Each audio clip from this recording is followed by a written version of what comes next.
दैनिक जागरण का संपादकीय डिक्टेशन। गति 100 शब्द प्रति मिनट। स्टार्ट होगा 5 सेकेंड बाद।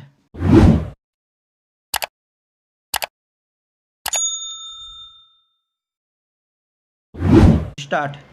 यह चिंताजनक है और निराशाजनक भी कि देश के कुछ हिस्सों में चुनावी हिंसा नए सिरे से सिर उठाती दिख रही है। इनमें से कुछ ऐसे क्षेत्र भी हैं जहां लंबे समय से चुनावी हिंसा देखने को नहीं मिली, जैसे बिहार। एक समय था जब बिहार चुनावी हिंसा के लिए कुख्यात था। वहाँ चुनाव के पहले ही हिंसा शुरू हो जाती थी, जो चुनाव बाद तक चलती रहती थी। गत दिवस छपरा में फिर से ऐसा ही देखने को मिला।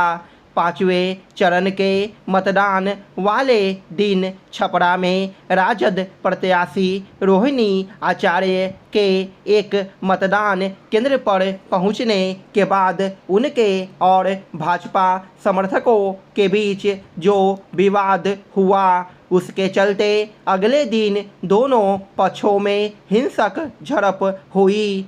इस झड़प के दौरान गोली चली, जिसमें एक व्यक्ति की मौत हो गई और 2 अन्य घायल हो गए। राजद और भाजपा नेता एक दूसरे पर आरोप लगा रहे हैं। कहना कठिन है कि सच क्या है, लेकिन इसमें कोई संदेह नहीं कि लोकतंत्र में इस तरह की हिंसा के लिए कोई स्थान नहीं हो सकता। छपरा में राजद और भाजपा समर्थकों के बीच हिंसक झड़प के बाद तनाव इतना अधिक है कि पुलिस बल की तैनाती बढ़ाने के साथ इंटरनेट सेवा 2 दिन के लिए बंद करनी पड़ी है। चूँकि बिहार में अभी कुछ सीटों पर मतदान होना शेष है, इसलिए प्रशासन को सजग रहना होगा। चुनावी हिंसा की वापसी शुभ संकेत नहीं।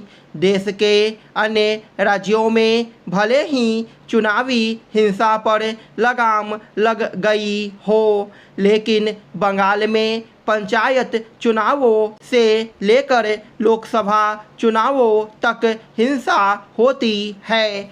कई बार तो यह हिंसा बड़े भयावह रूप में होती है, जैसे कि पिछले विधानसभा चुनावों के बाद हुई थी। इस लोकसभा चुनाव में बंगाल में मतदान का कोई भी ऐसा चरण नहीं रहा जब परस्पर विरोधी दलों के कार्यकर्ता टकराए न हों अथवा उनमें बम न चले हों। बंगाल में यह सिलसिला कायम है तो इसलिए क्योंकि कुछ दलों ने चुनावी हिंसा को अपनी राजनीतिक संस्कृति का हिस्सा बना लिया है। बंगाल चुनावी हिंसा से इसलिए मुक्त नहीं हो पा रहा है क्योंकि यहाँ राजनीतिक दल बाहुबल पर यकीन रखने वाले अपने नेताओं को संरक्षण प्रदान करते हैं। यह परंपरा वामपंथी दलों ने शुरू की थी, जिसे तृणमूल कांग्रेस ने भी अपना लिया। आज स्थिति यह है कि तृणमूल कांग्रेस कार्यकर्ताओं और समर्थकों के निशाने पर सभी विरोधी दल के नेता एवं कार्यकर्ता रहते हैं। गत दिवस पूर्व मेदिनीपुर में तृणमूल कांग्रेस और भाजपा कार्यकर्ताओं में झड़प हुई, जिसमें 3 भाजपा कार्यकर्ता जख्मी हुए। इसी तरह कोलकाता में माकपा प्रत्याशियों के प्रचार में लगे वाहन पर पथराव किया गया। चूँकि यह स्पष्ट है कि ममता सरकार की चुनावी हिंसा को थामने में कोई दिलचस्पी नहीं, इसलिए चुनाव आयोग को और अधिक सतर्कता का परिचय देना होगा। जब सुप्रीम कोर्ट ने यह प्रतीति कराते हुए दिल्ली के मुख्यमंत्री एवं आम आदमी पार्टी के प्रमुख अरविंद केजरीवाल को चुनाव प्रचार के लिए 21 दिनों की जमानत दी थी कि वह उन्हें विशेष रियायत दे रहा है, तब केजरीवाल और उनके समर्थकों ने इसे अपनी जीत करार दिया था। यह स्वाभाविक भी था, क्योंकि इन दिनों जेल में बंद किसी नेता को जमानत मिल जाए तो वह अपने को विजेता घोषित कर देता है।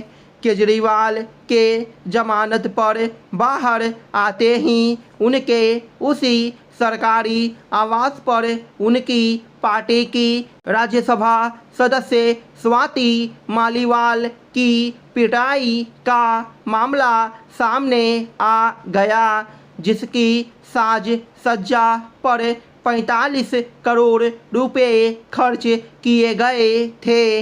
इस मामले ने केजरीवाल की स्थिति सिर मुड़ाते ही ओले पड़ने जैसी कर दी। उनके लिए इस मामले से जुड़े सवालों का जवाब देना कितना मुश्किल है, इसे लखनऊ में अखिलेश यादव के साथ उनकी प्रेस कॉन्फ्रेंस के समय उनकी भाव भंगिमा से समझा जा सकता है। चूँकि वह एक चतुर नेता हैं, इसलिए उन्होंने स्वाति मालीवाल की पिटाई के आरोपित अपने निजी सचिव विभव कुमार की गिरफ्तारी को इस रूप में पेश करना शुरू कर दिया कि मोदी सरकार उनकी पार्टी के सभी नेताओं को जेल में डालना चाहती है। यह दिखाने के लिए उन्होंने भाजपा कार्यालय तक मार्च निकालने की कोशिश की, लेकिन वह असरहीन ही रहा, क्योंकि दिल्ली और देश की जनता यह अच्छी तरह समझ रही है कि वह यह सब स्वाति मालीवाल प्रकरण में अपने निजी सचिव की लिप्तता से ध्यान हटाने के लिए कर रहे हैं। स्टॉप।